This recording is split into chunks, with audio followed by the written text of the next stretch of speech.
A boy who is rushing to a charity food distribution point after days without a proper meal suddenly hears a desperate groan from a dark alley. Inside, a well-dressed woman is standing there, clutching her stomach in pain. Without hesitation, he helps her, calls a taxi, and takes her to the hospital, giving up the warm meal he has been dreaming of. What he doesn't know is that the woman is the mayor's wife. And when the mayor arrives at the hospital and hands him a single piece of paper, everything that follows will change his life forever. Before we dive in this story, let us know where you watching from. We love to hear your thought. The evening air carried the scent of grilled meat and fresh bread drifting down from Mayor Harrison's front lawn like a cruel promise. Elijah pressed his back against the cold brick wall of the alley, watching Jason count their group for the third time. 16 of us, Jason said, his voice tight with excitement. They said there's food for at least 50 people. We'll actually get full tonight, man. Elijah nodded, but his stomach had already stopped growling. It had learned not to hope too loudly. At 16 years old, he'd spent the last 4 years on these streets, and free food always came with a price, even if it was just the weight of pitying stares. Come on, Marcus called from ahead, already moving toward the glow of string lights visible 3 blocks away. They're setting up the tables now. I can see them. The group started forward, a scattered line of bodies in mismatched clothes, some too big, some too small, all carrying the particular tiredness that comes from never really resting. Elijah fell into step beside Jason, his best friend since the night they'd shared a doorway during a thunderstorm 2 years ago. You think they'll have those little sandwiches? Jason asked. The ones with the toothpicks. Man, I don't care if it's bread and water, Elijah said. I'm just tired of being hungry. They turned onto Maple Street and the mayor's house came into view. It sat on the corner lot like a wedding cake, white columns gleaming under spotlights, lawn manicured into impossible perfection.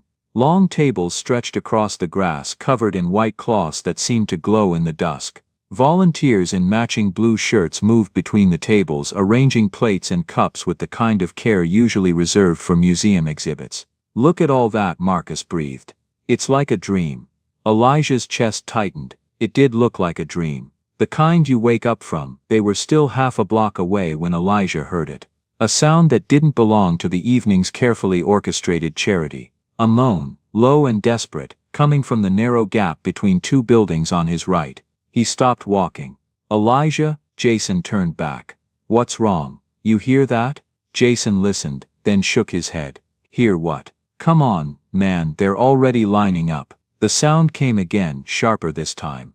Elijah's feet moved before his brain caught up. He stepped into the gap between buildings, into shadows that the streetlights couldn't reach. She was there, pressed against the brick wall like she was trying to disappear into it. A woman, maybe 45, maybe 50, dressed in clothes that screamed money and power. A gray blazer perfectly pressed, a silk blouse, pearl earrings that caught what little light filtered in. But her face was twisted in agony, one arm wrapped around her stomach, the other hand braced against the wall to keep herself upright. Ma'am, Elijah's voice came out softer than he intended. Are you okay? Her head snapped up and for a moment he saw pure fear in her eyes. Not fear of him. Fear of being seen. Go away, she managed, but her voice cracked on the second word. Another wave of pain must have hit because she doubled over, a sound escaping her throat that was barely human. Elijah looked back toward the street. He could see his friends getting smaller in the distance, moving toward the lights and the food and the one good thing that had happened all month. His stomach cramped, empty and angry. He looked back at the woman. You need a hospital, he said. No, the word came out sharp, almost violent. No hospitals, no ambulances, no one can know. Ma'am, you're really hurt. I said no one can know. She tried to straighten up, tried to put command back in her voice, but another spasm hit and she sagged against the wall. When she spoke again, her voice was smaller, almost pleading. Please, just help me get to a taxi. Just get me there quietly. I'll pay you, whatever you want. Elijah's mind raced. The party was starting. Jason and the others were probably already in line. The smell of food seemed to intensify, mocking him from 3 blocks away. Please, the woman whispered again, and this time there were tears on her face. Elijah stepped forward and gently took her arm. Okay, I've got you. She leaned her weight against him and he nearly buckled. She was heavier than she looked, or maybe he was just that weak from hunger. They moved together toward the street, slow and awkward, her breathing ragged in his ear. "There's a taxi stand 2 blocks south," she managed between breaths. "Can you get me there?" "Yes, ma'am." They emerged onto the sidewalk and Elijah could see it all clearly now. The party in full swing, the line of people being served. Jason at the front, reaching for a plate piled high with food. The volunteers smiling their rehearsed smiles. Cameras flashing as the mayor himself appeared, shaking hands, posing for pictures with the grateful homeless. The woman in his arms moaned again and Elijah turned his back on all of it. The 2 blocks felt like 2 miles. She stumbled twice and each time Elijah caught her, held her up, whispered things he didn't even remember. "Almost there, you're doing good. Just a little more." When they reached the taxi stand, a yellow cab was idling at the curb. Elijah waved frantically, and the driver looked up from his phone. "St. Mary's Hospital," the woman gasped as Elijah helped her into the back seat. "Emergency entrance." The driver's eyes widened. "Lady, you need an ambulance." "I need you to drive," she said, and even in pain there was steel in her voice. Elijah started to close the door, but her hand shot out and grabbed his wrist. Her grip was surprisingly strong. "Come with me," she said. "Please, I don't want to be alone." He should have said no. He should have run back to the party, grabbed whatever scraps were left. But something in her eyes reminded him of the way his own mother used to look, in those last days before she'd gotten too sick to look at anything at all. "Okay," he heard himself say, and he climbed in beside her. The taxi pulled away from the curb, and through the rear window, Elijah watched the string lights of the mayor's lawn party grow smaller and smaller until they were just a warm glow in the distance, unreachable as stars. In the back seat, the woman cried, not from pain this time, though Elijah could tell that was still there, radiating from her in waves. These were different tears, quieter, more broken. "I'm sorry," she whispered, though Elijah wasn't sure who she was apologizing to. "I'm so sorry. I'm not supposed to be weak. I can't be weak." He says I can't ever be weak. Elijah didn't know what to say to that, so he just sat there, this strange woman's pain filling the space between them, and watched the city lights blur past the window. Mary's Hospital appeared too quickly, and not quickly enough. The driver pulled up to the emergency entrance, and Elijah helped the woman out, supporting her weight as they pushed through the automatic doors. The emergency room was half empty, fluorescent lights buzzing overhead like dying insects. A nurse at the intake desk looked up, her expression shifting from bored to alarmed in half a second. "I need help," the woman managed. "Please." The nurse stood quickly, but then she froze. Her eyes went wide, recognition flooding her face. "Mrs. Harrison." The woman, Margaret Harrison, wife of the mayor, closed her eyes as if hearing her own name caused physical pain. "Please," she said again, quieter this time. "Can we be discreet?" The nurse hesitated for just a moment, then nodded. "Of course, let me get a wheelchair." Things moved quickly after that. A wheelchair appeared. Then a doctor. Then Margaret was being rolled away through double doors that swung shut behind her with a soft pneumatic hiss. Elijah stood in the middle of the waiting room, suddenly aware of how out of place he was. His clothes were dirty. He probably smelled. A security guard by the door was already watching him with narrowed eyes, but before he could decide whether to leave, a different nurse appeared. "Are you the young man who brought Mrs. Harrison in?" "Yes, ma'am. She's asking for you. She says she wants you to stay until she's stable." Elijah blinked. "She wants me to stay." "That's what she said." The nurse studied him for a moment, her expression softening. "There's a vending machine down that hall. You look like you could use something to eat." She pressed a $5 bill into his hand before he could protest, then disappeared back through the double doors. Elijah stood there, holding the money, feeling its weight like an accusation. $5. Enough for chips and a soda, not even close to what he'd missed at the party. He walked to the vending machine anyway, bought a bag of pretzels and a bottle of water, and sat down in one of the plastic chairs to wait. Hours passed. The waiting room filled and emptied. A man with a broken arm, a child with a fever, an old woman who couldn't stop coughing.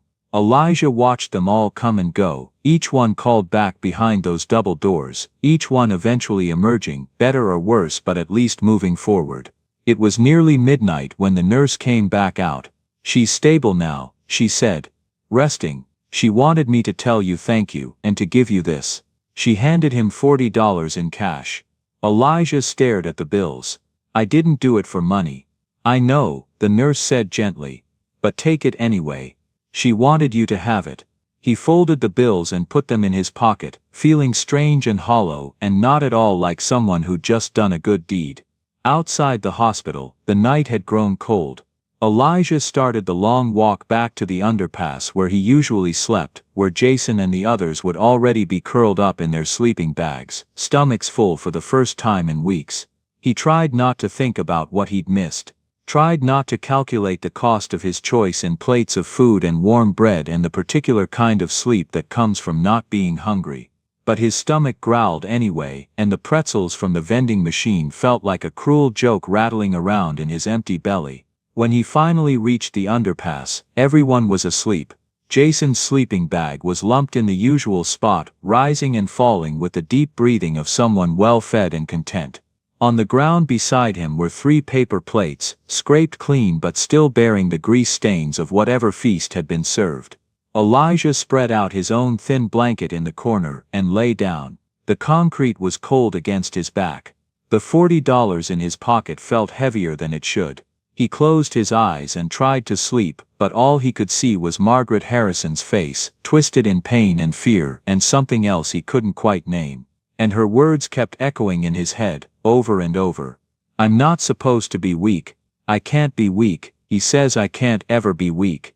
Somewhere above him, through the lattice of the overpass, stars moved slowly across the sky, cold and distant and offering no answers at all. 3 days passed before Elijah saw her again. He'd almost convinced himself it had been a dream, that strange night with the woman in the alley. But the $40 was real, slowly shrinking as he bought day-old bread from the convenience store and shared it with Jason and Marcus and the others. Where'd you get the money anyway? Jason had asked on the second day, suspicious in the way that people get when good fortune appears out of nowhere. Help someone, Elijah said, which was true enough. Help them do what? Does it matter? Jason had shrugged and taken another bite of bread, and Elijah had felt the lies settle between them like dust. On the third day, Elijah was sitting outside the public library, trying to stay warm in the weak afternoon sun, when a black town car pulled up to the curb.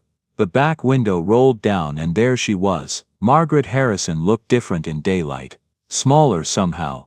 The gray blazer had been replaced by a cream-colored cardigan, but her makeup was perfect, her hair styled in a way that probably took an hour to achieve. She looked like someone who'd never been in pain a day in her life. Elijah, she said, and he realized with a start that she knew his name. He'd never told her his name. Ma'am, can we talk? Just for a moment, he glanced around. The library steps were empty except for an old man feeding pigeons 20 feet away. Still, being seen getting into a town car felt dangerous in ways he couldn't quite articulate. It's okay, Margaret said, reading his hesitation. I just want to explain some things. To thank you properly. Against his better judgment, Elijah stood and walked to the car.